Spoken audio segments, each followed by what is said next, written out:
The only thing that's going to matter. Look at what you're doing right now. The more we divide and silo ourselves, it's at our peril. Did we miss something?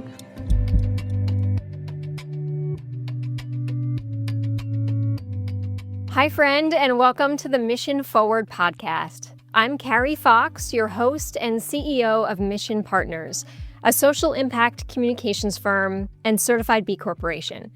Thanks for tuning in to this very special episode. And if you are new here, wow, what a great conversation to start in on.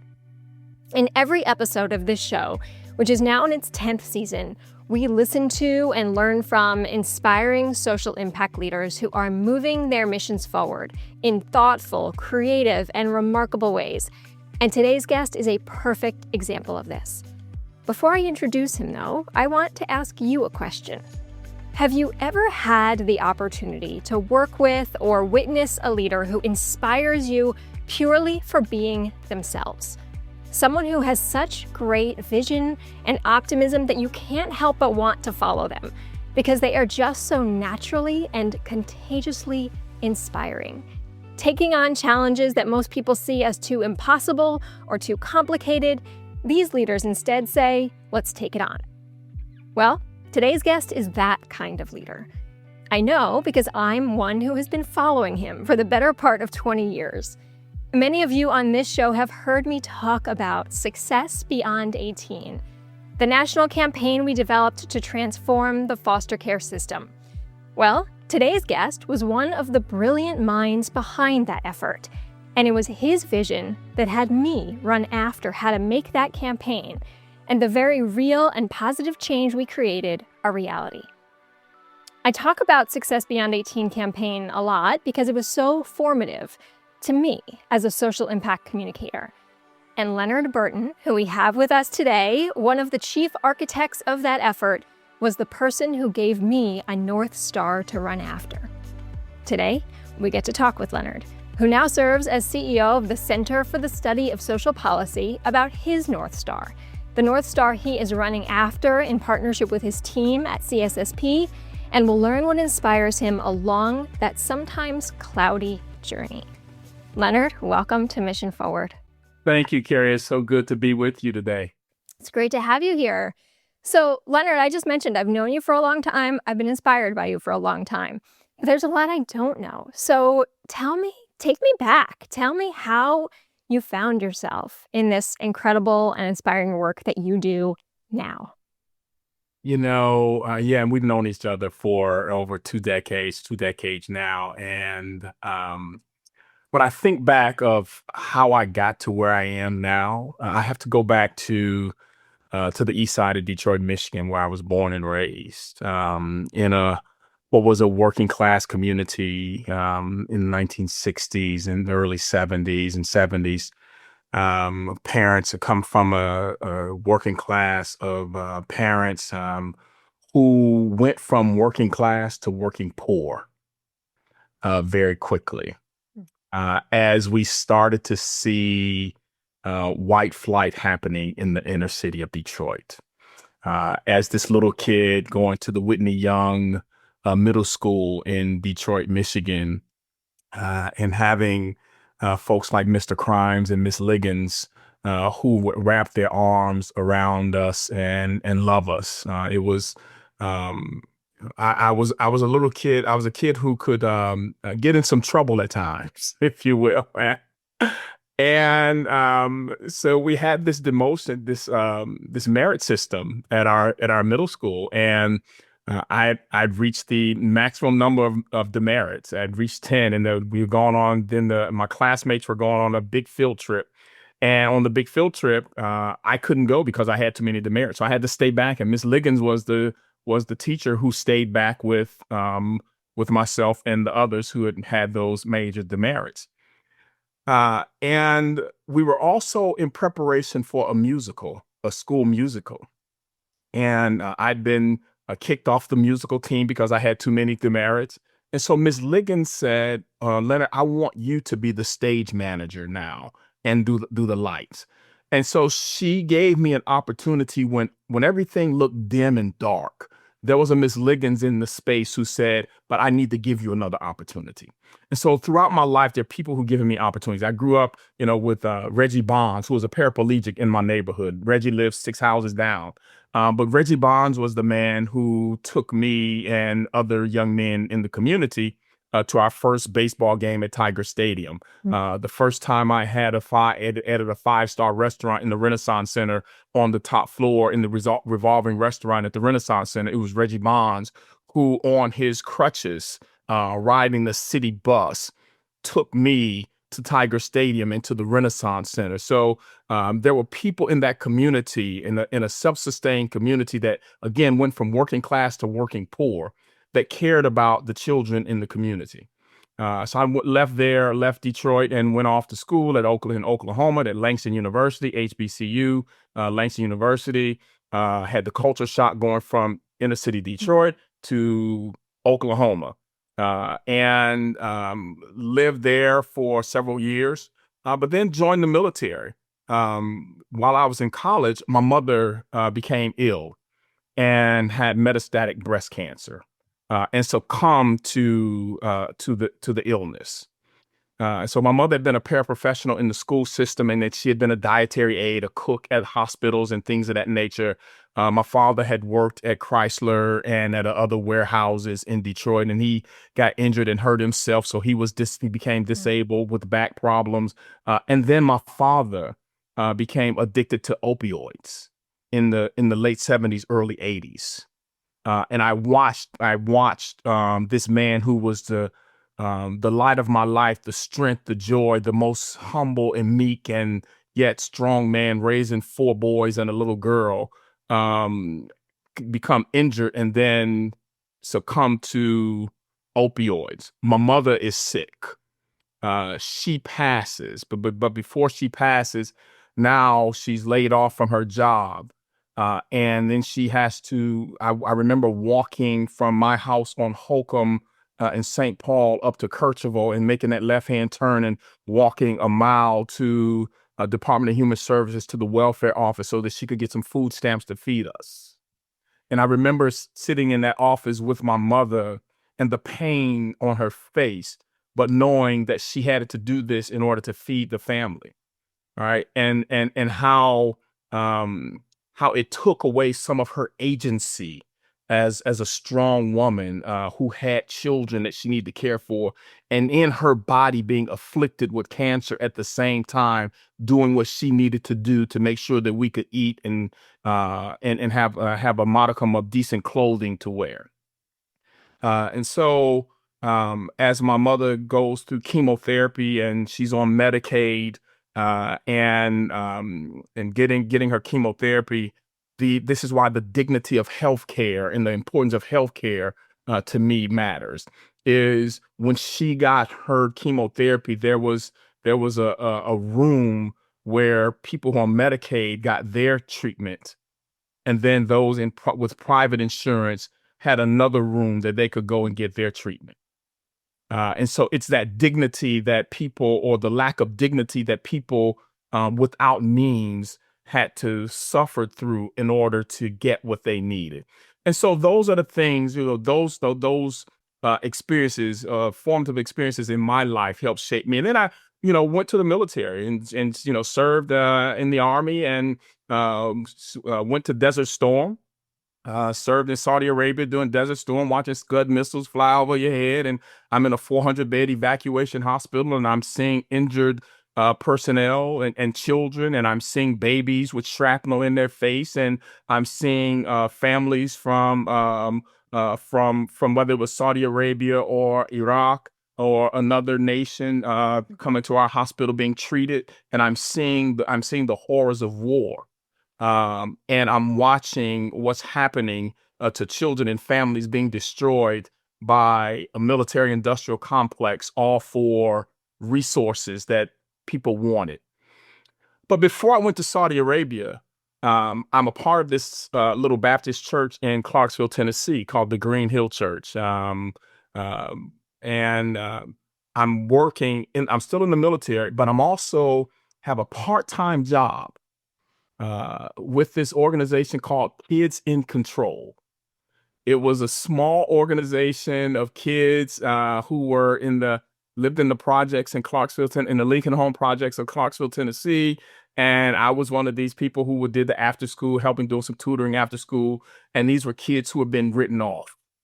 And I reminded me of me being that same kid that was being written off. But Miss Liggins said, no, there's something valuable about you. There's some worth in you. And so I gave back to those kids in Lincoln Homes what Miss Liggins gave to me at Whitney Young Middle School in Detroit.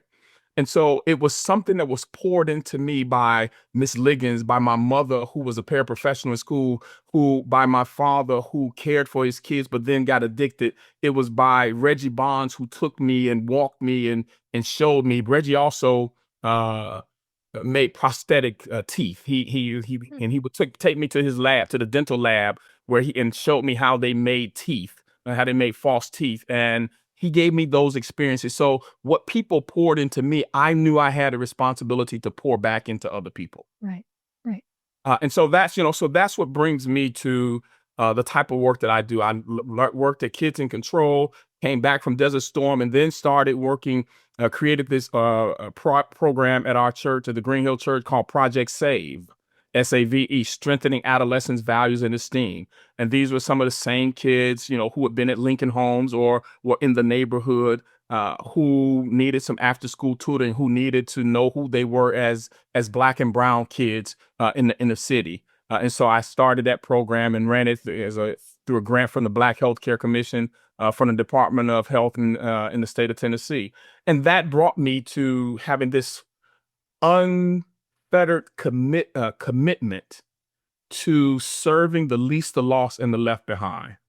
Thank you for sharing so much of that with me. I almost paused you at the very beginning and said, as you were talking about it being a kid getting in trouble, I was about to say, oh, but I bet you it was good trouble.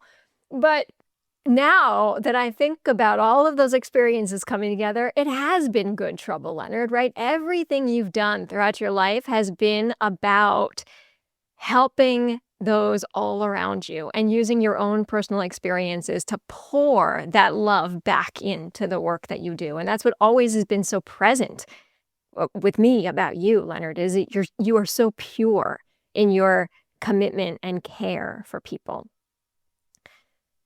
Yeah. So I also appreciate, I mentioned the word formative at the top of this, that you were formative in my career, in my professional development, but you also just shared a lot about your own formative years and how they shaped you. And so when you think about moving from Detroit and then Tennessee and the work you were doing in Tennessee and around the world as part of the service to our nation, and now here you are at Center for the Study of Social Policy. And you're sitting in kind of a different perch, but in the same work, right? Like, it seems like your goal has never changed, but the how you deliver that goal has. And I'd love you to talk a little bit about who is the Center for the Study of Social Policy and why is it so important to do this work? Yeah. The Center for the Study of Social Policy is an amazing 45-year-old organization. From its birth, from its inception, from Tom Joe, who was this MacArthur genius, this blind Korean MacArthur genius, who decided that economic injustice was not something that he could sit idly by and watch happen. Tom is always, from the beginning, Tom and other scholars, Doug Nelson and Judy Meltzer and others, focused on anti-poverty work and racial justice work. I'm a fortunate kid from the east side of Detroit who now can sit in the space and stand on the shoulders of Tom Joe and others who created this national nonprofit that seeks to make sure that children and families are whole, that communities can thrive, that communities have what they need from a public policy perspective to be successful. And so for 45 years, we've had significant influence on social and human services field. and it gives and from and from the social and human services field, and it gives me great pride and gratitude to be able to sit in this space as the leader, working to transform deep end systems that have sought to improve the lives of people. And sometimes these deep end systems, like the foster care system or the child welfare system that now many of us call the family policing system, has deviated from its charge and really not become a helping system, but actually surveilling, subjugating, and separating children and families. And so we lean into that work. That's one body of work that we lean into is child welfare, juvenile justice, and other public policies work around economic justice and health justice. So we've created what we consider our North Star. This is in the 45 years, we launched a new strategic plan. And our North Star keeps us grounded in our history as a social justice organization. And that North Star has three interconnected dimensions of health justice, economic justice, and family autonomy, with racial justice as a common through line in all that we do. So when I go back and think about my mother and my parents and my formative years of the inequalities in health and economics that my family experienced, when I think about when I went to Langston University in Oklahoma from Detroit, and I'm down in Stillwater at Oklahoma State University, and the first time I see this big picture in the middle of a barber shop on the strip in Stillwater, Oklahoma, and it's a picture of the Ku Klux Klan.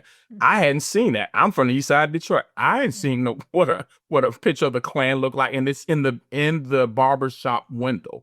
And so I'm like, wow, am I actually seeing this in 1983 front and center? Fast forward, here we are 41 years later, and it's common now to see Nazi signs and Klan pictures all over our country. We've come full circle almost. Right. Yet I've decided at CSSP that we're going to stand in this time and in this moment against injustices in the areas of health justice, economic justice, and making sure that families have what they need. You know, the hard reality of your mission, Leonard, is, as you said, you were really founded on a group of people who said, we can't watch economic injustice happen around us. And they took the action, they started the initiative. And the unfortunate reality of history is that it repeats itself over and over again, and that there are ebbs and flows of the types of injustice that we see. And yet here we are at what feels like a height of injustice, particularly toward the young people and families that you seek to support. What keeps you focused and optimistic on the possibilities that there is a future without this injustice, right? Your North Star is so powerful, and yet I know it's also so hard to imagine it coming true.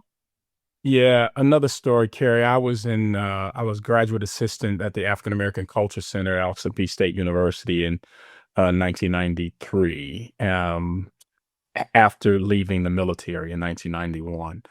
And my mentor, Dr. A.J. Stovall, and Dr. James Mock took me to South Africa for 8 weeks. A group of us went to South Africa for 8 weeks.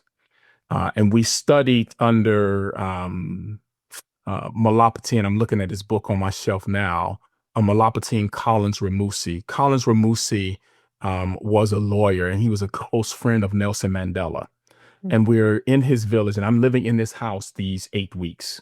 I'm living in Collins Ramusi's house for 8 weeks. And then there is a protest in the village of Batagwa, near Petersburg in the northern Transvaal of South Africa. And there's a protest of students who they say we're not going to school because they have all these Bantu education in the bad books, old books, outdated books. But yet these children in South Africa during apartheid still had to pay a fee. So they said, we're not paying anymore. We're not paying for these books. And they protested. These are children. And this is in the village. And so the village chief calls a community meeting. And it's hot. This is in July. and we're sitting around, and I'm standing next to Collins Ramusi, and I ask, and we're out there for hours, and people come up. The chief is sitting up on a stage out in the community, and then his advisors are sitting next to him in this little village. And people will come up one at a time, and they would make a statement. And so I asked Collins Ramusi, I said, Chief, I said, Mr. Ramusi, I said, how long is this going to go on? And he says, it will go on until the sun goes up, the sun goes down, the sun comes up, sun goes down again. It will go on until the voice of the people is heard. And once the chief hears the consensus voice of the people, then the chief will stand up and speak and make this declaration of the decision that he's made for the community. And he says, this is what democracy looks like. It is having the voice of the people being live, and that someone listens to the voices of the people, and that the people have a right to redress their grievances by the person in the highest seat that controls their community.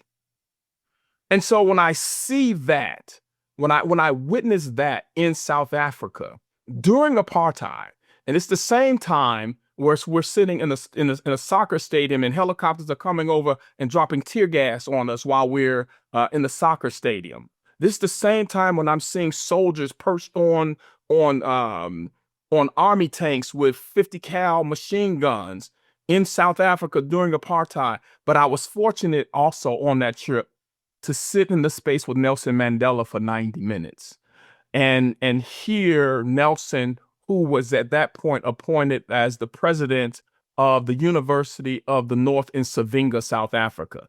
And so it was my mentors who exposed me to people like Collins Ramusi and Nelson Mandela, people like Hosea Williams and Jim Bevel, who didn't bow, who were unbought and unbossed. And so that runs through my veins, and it's part of the fabric in which I'm made out of.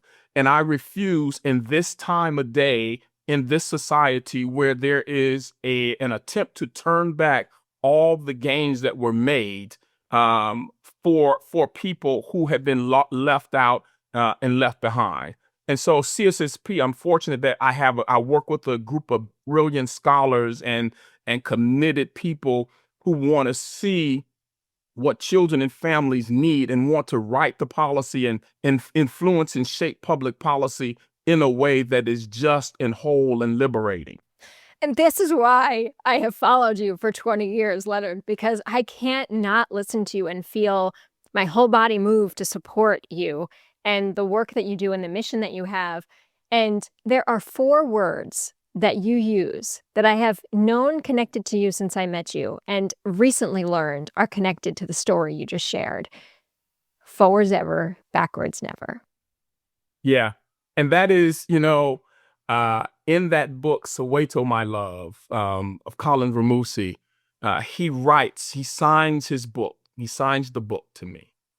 And it says, forward ever, backwards never, until the freedom of our people is won in the land that we live in. And so so Collins Ramusi planted that seed in me, and I live by that, we may pause for a minute, and there may be attacks that come against the righteousness and justice that people deserve, but we have to keep pressing forward. We may pause, but we're not going backwards. Right. We're not going back. Right. So you've kind of already answered the next question, but I'm going to ask it anyway, because I'm going to have you reinforce a point you were making right now, which feels so essential for people to hear. I am watching, and I know you are too, so many leaders, nonprofit leaders, foundation leaders across the country. Really, we're focused here on the US for this conversation, but who are preemptively changing their path, changing their direction, pulling back on their commitments, trying to be mindful of how much exposure they have for their organization and their work. And I understand that. I'm not here judging or blaming anything. Everyone has different pathways.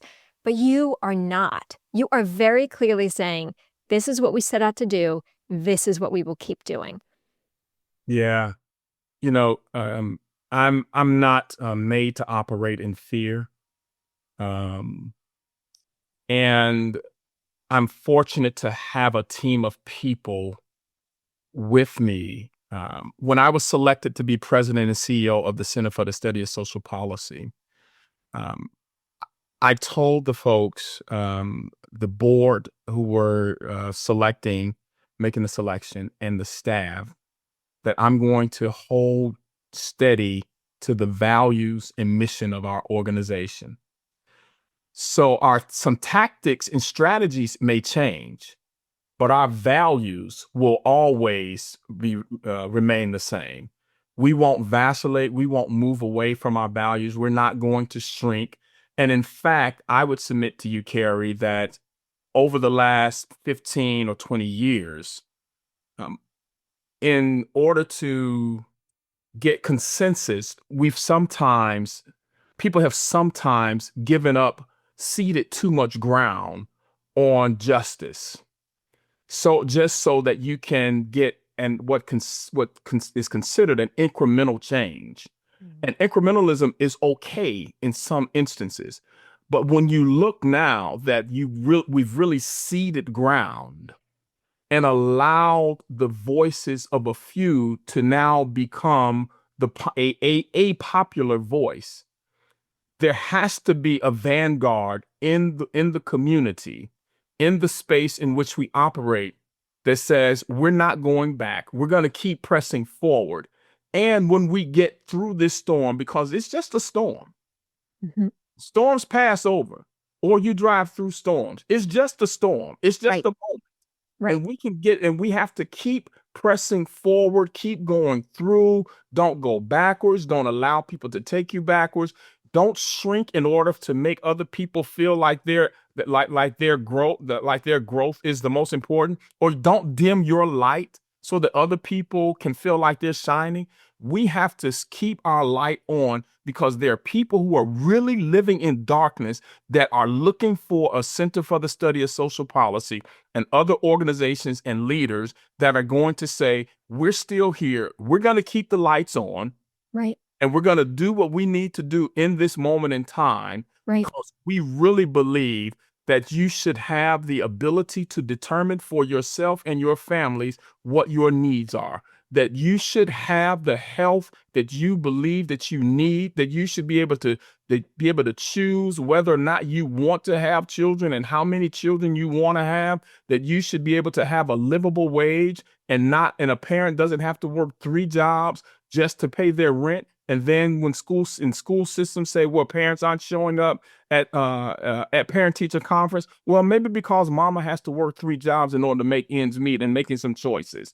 So we have to help push public policies and ideas. And our mantra, our tagline at CSSP is translating ideas into action. So we're an idea-generating organization, but we're action-oriented. So what I hear you saying is, not only are you keeping the lights on, but you're going to throw a few extra lights on in the process, right? You're going to light it up.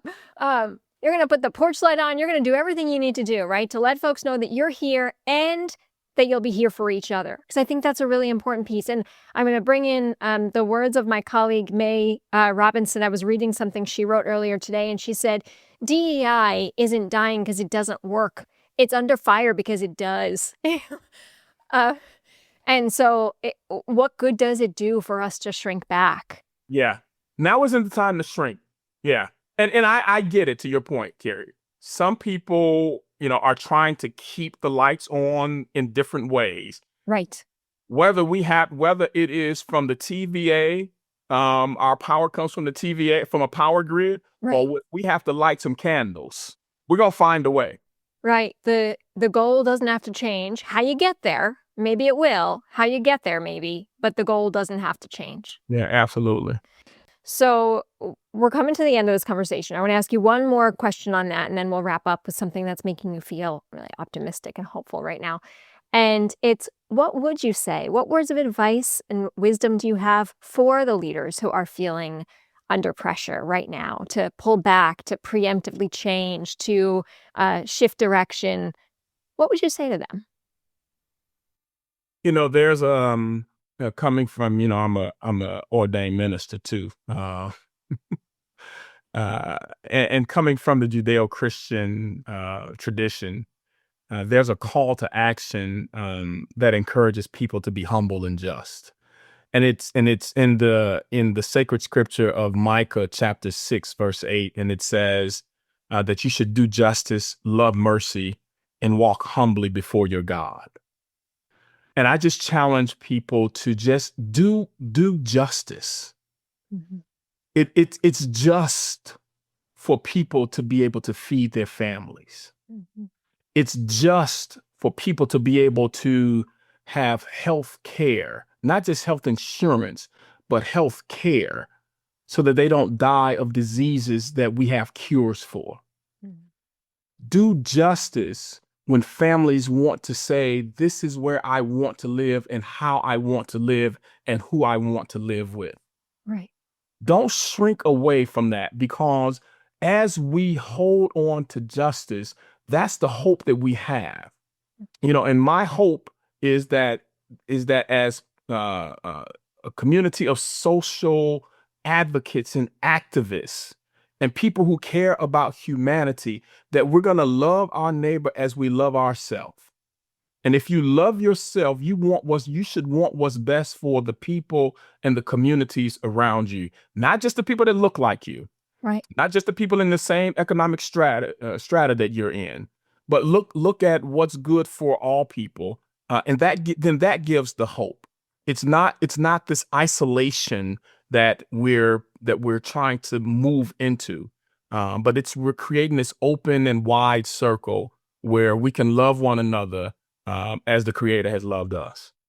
It's the pure simplicity of humanity, really, is what you're doing, of looking out for one another. And this is the other thing I love about your North Star, and you've just started to touch on it, that it is the most practical way that I've seen in a long time of people talking about social justice, racial justice. Unfortunately, I think a lot of folks get lost in what those phrases actually mean. And when I look at your North Star, plain and simply, every family should have the resources they need. Yes, that's economic justice. Every family should have opportunities for good health. Yes, that's health justice. Every family should have the rights and resources to make decisions for themselves. Of course they should. That's family autonomy, right? And of course, racial justice is the through line to all of that. So, Leonard, as you have always done, thank you for being this remarkable guide, the North Star to me, but also inviting us in to be part of this North Star that you and the CSSP team have created. I feel so honored, Leonard, to be able to work with you and move that forward. And thank you for sharing that with us. No, thank you so much, Carrie. Thank you for riding with me for a long time. And, we're in this work together, and I really appreciate your wise counsel and the support of Mission Partners. Thank you so much. Of course. All right, last thought. What's giving you optimism or hope as we wrap up? What's giving me optimism and hope there are people like me and like CSSP who see a brighter future for our society, a brighter future for our children. Despite what's going on around us, we're going to keep on pushing. We're going to keep moving forward, and we're going to build this type of society and reimagine what the possibilities are. We're going to reimagine a society of goodness and hope, and we're not going to look into the despair that we see around us right now. I love that. I love that. And you can't see a brighter future without the lights on. So keep your lights on, maybe turn them up a little bit. That'll be the lesson we take away from today. Thank you so much, Carrie. Thanks, Leonard. And that wraps this episode of Mission Forward. Hey, if you heard something today sticking with you, or you know someone who could benefit from this conversation, pass it along. And let me know that shows like this one are benefiting you along your path to navigating conflict by leaving a rating or a review on the podcast platform where you're listening right now. It makes all the difference and helps us get this content into the ears of people who need it. So thanks for listening, and I'll see you on the next episode of Mission Forward.